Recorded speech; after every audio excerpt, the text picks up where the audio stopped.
I actually started this story in January of 2022 but unpublished it due to lack of ideas. I randomly came back around October 20th of 2024 post-ending of the canon story and decided to make it an alternate timeline type of thing where Izuku and Ochako are a lot closer, and here I am after finishing it in November of 2024. Anyways, here we go. September 17th. Izuku walks into his room and collapses onto his bed. His breathing is inconsistent and he struggles to stay awake. Tears fill his eyes as his breaths get louder.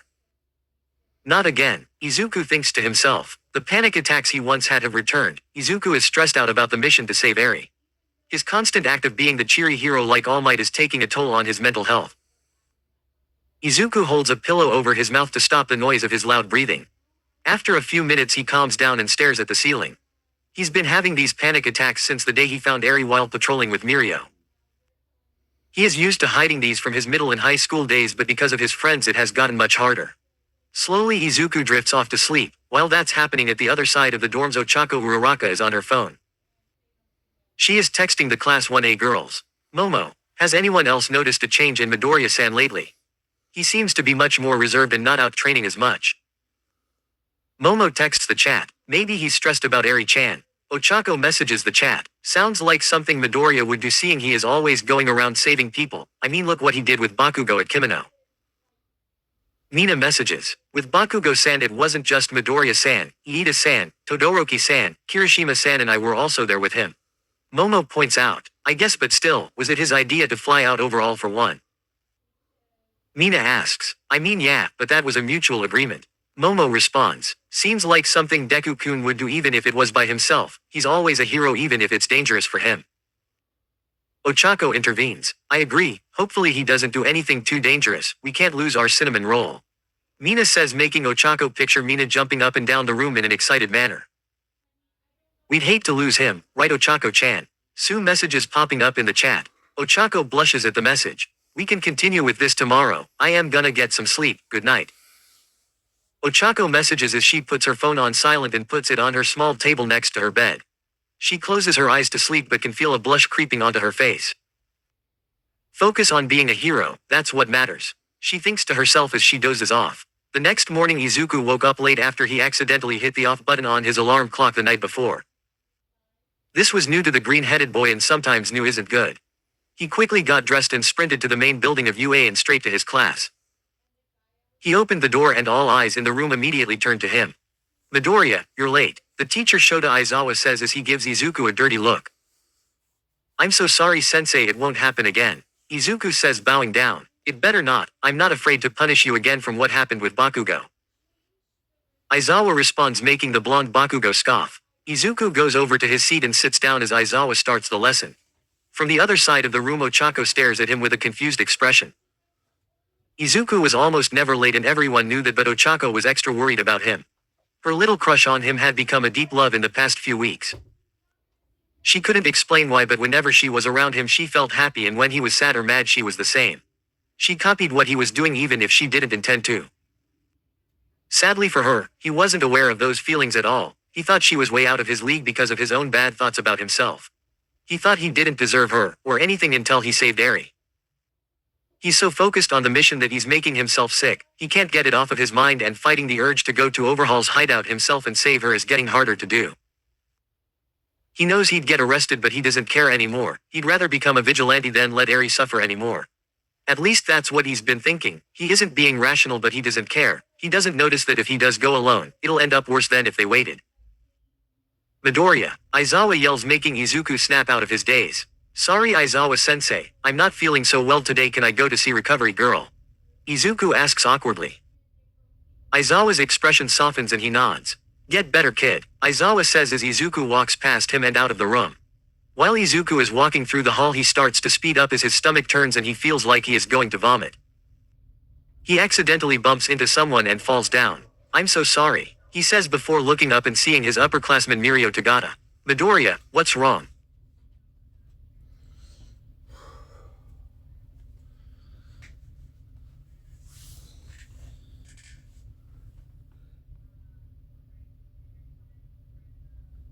Wrong, Mirio says noticing Izuku's panicked state. Izuku's mind flashes to when he and Mirio found Eri in the alleyway and he starts to breath more heavily. I'm fine, just a stomach ache. Izuku says as he gets up and holds his stomach as he speed walks toward Recovery Girl's office. He quickly changes direction and heads toward the entrance of the school to leave to the dorms.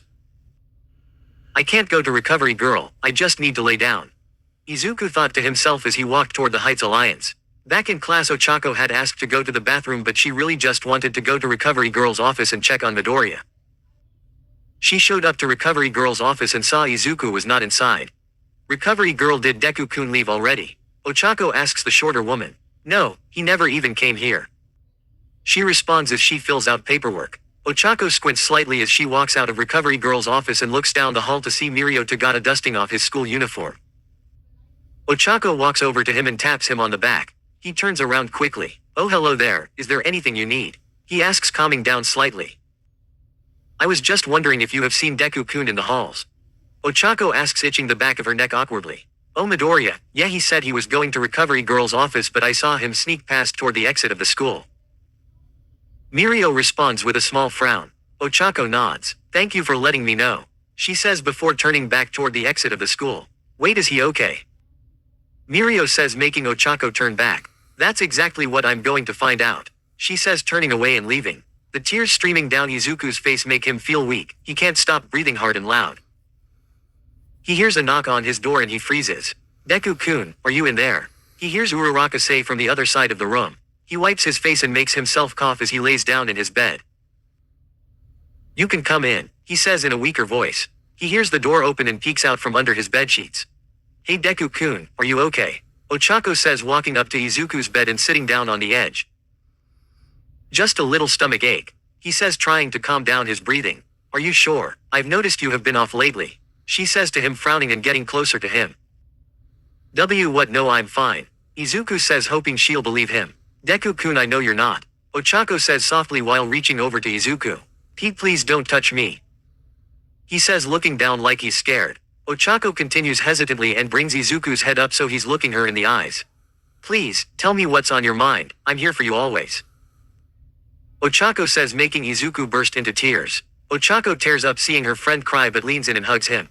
Let it out, she says as she slowly starts to cry. I'm sorry, Izuku mutters, still crying. You haven't done anything wrong, Deku-kun.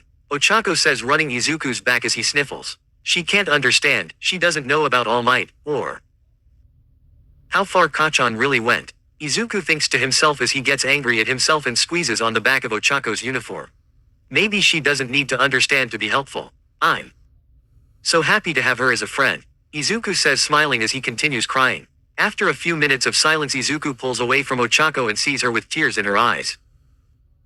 Why are you crying? He asks her, immediately feeling bad. I just hate seeing you so sad. You're such a good person, and you only care about others, you never account for yourself. She says, tackling him into another hug. But I'm gonna be fine, I'd rather fuck. Ochako cuts him off. No, you aren't fine, Izuku. Ochako snaps, making Izuku's eyes widen.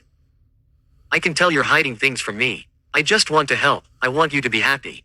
She says, staring him in the eyes. Izuku feels a spark in his stomach and he blushes. I can't let her worry about me. Izuku thinks to himself. I'll be okay, I promise, he says, smiling lightly. No, please tell me what's wrong. Ochako says, blushing a bit, realizing she's laying on top of him.